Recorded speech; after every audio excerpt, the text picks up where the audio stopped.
Hello, this is Kristen Strassine, and this is my presentation for edu709, Creating Innovative Uses of Technology. This is an individual project.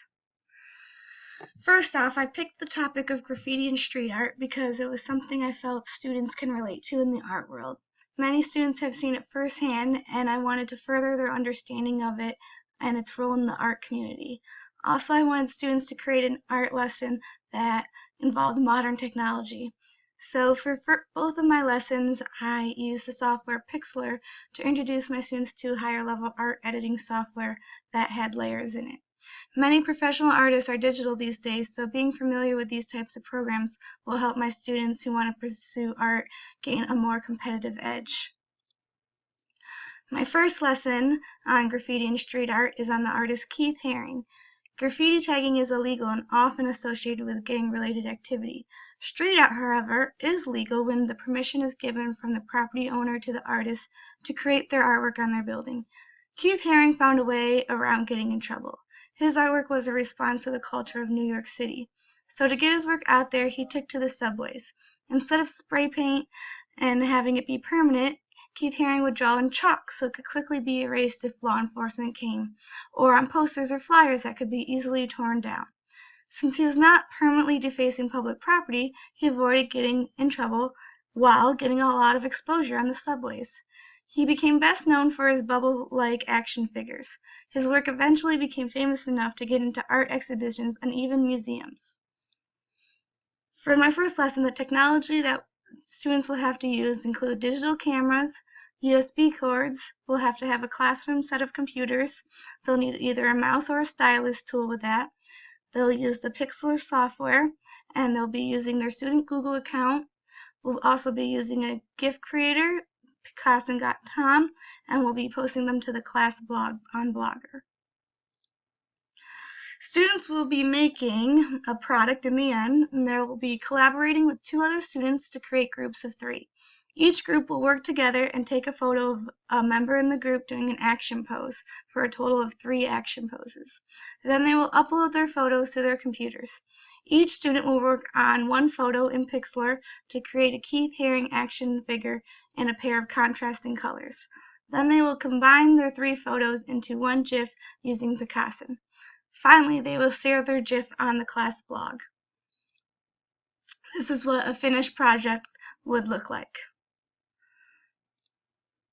My second lesson is still on the theme of graffiti and street art, but the artist students will look at this time is Banksy.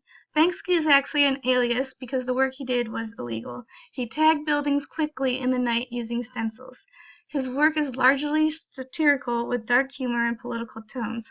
It grew out of the Bristol underground scene where many artists and musicians collaborated. Banksy did not sell his art, but auctioneers have been known to try to sell it and leave removing it from the location to the winning bidder. The film Exit Through the Gift Shop, made by Banksy on his work, received a nomination for the Academy Award for Best Documentary. For this project, students will learn about how to use Google Images to filter for usage rights, create prezzies, and continue to learn more about the software Pixlr, including how to use filters like Art Poster to make it black and white, and how to create a stencil from a black and white image. For this project, the technology students will need is a classroom set of computers again, either a mouse or stylus tool, internet access, a Prezi account, the Pixlr software, their Google accounts, printers, heavy cardstock paper, pencils, and X-Acto knives. For this lesson, students are going to be asked to create a Prezi explaining image and image usage rights with the different types of Creative Commons. Then they will create a stencil using an image they found online by applying filters on it using Pixlr.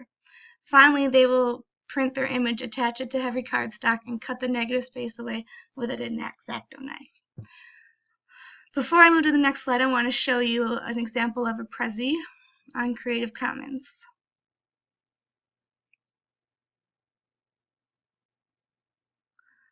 So this is the website Prezi. It's pretty easy URL, prezi.com. And here is a good Prezi on Creative Commons. So this one is a professional one, not a student one, but still a good one for the students to look at, so they kind of get an idea of what I expect theirs to include. So this one talks about digital citizenship, and then it goes on to define it. And the Prezi shows this more advanced PowerPoint because you get to move around, and it makes it a little more visually interesting for students. And then you can zoom in on different things and get a further explanation of it. All right, back to our PowerPoint. And an example of this product would be this kind of in process, but they would have their black and white image and be cutting it out with the X-Acto knife. So now a little bit more about the websites that we're going to be using. We looked at Prezi, but let's look at Pixlr. So Pixlr, when you go to their website, is pixlr.com, but when you scroll down, it offers you the editor or the express version. My students will be using the editor version. It's a little more advanced. That one is the one that has the layers. And this is all online, so I don't have to worry if we're using Chromebooks of having to download software to the computer. So their images will be on the computer, so they'll want to open an image from the computer. And I was doing derby stuff today, so I will show you, I guess, with one of these ones. I'll just open one of those. And instead of this action pose being a photograph, my students are going to be making a new layer to create their image. So over here you'll see layers, and they'll be adding a new one. Then they'll be using, I like to use the lasso tool. It's a little bit easier, I think, but for my students, they might not understand that. So I was just going to have them draw with the brush tool. And this one's kind of big, so you can change the size up here. And then they're going to fill in their person. If I was doing this professionally, though, I probably would use the lasso and then go back in and straighten it out. But since my students are just learning about this kind of software, they're going to start like this. And this is also easier since we are purposely going to be filling this in. So then we would go to the bucket and fill it in. And they might be a little pixely, so they might need to go back to their paintbrush and fill in some of those lines. And since we're on a new layer, though, when I go to do the background, I want to do it a different color. They're supposed to be doing theirs contrasting colors. Oops, I kept it black. I'm sorry. I forgot to say okay. That's always important, to correct your mistakes to students so that they know what not to do as well. Alright, let's get back to the PowerPoint. So another website we're going to be using is Blogger. They have a class blog. So Blogger lets you create your own blog.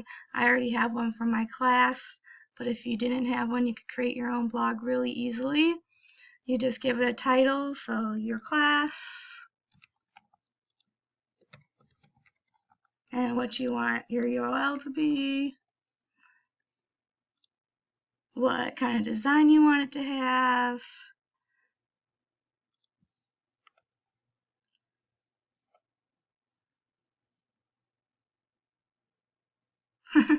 takes me a while. There we go.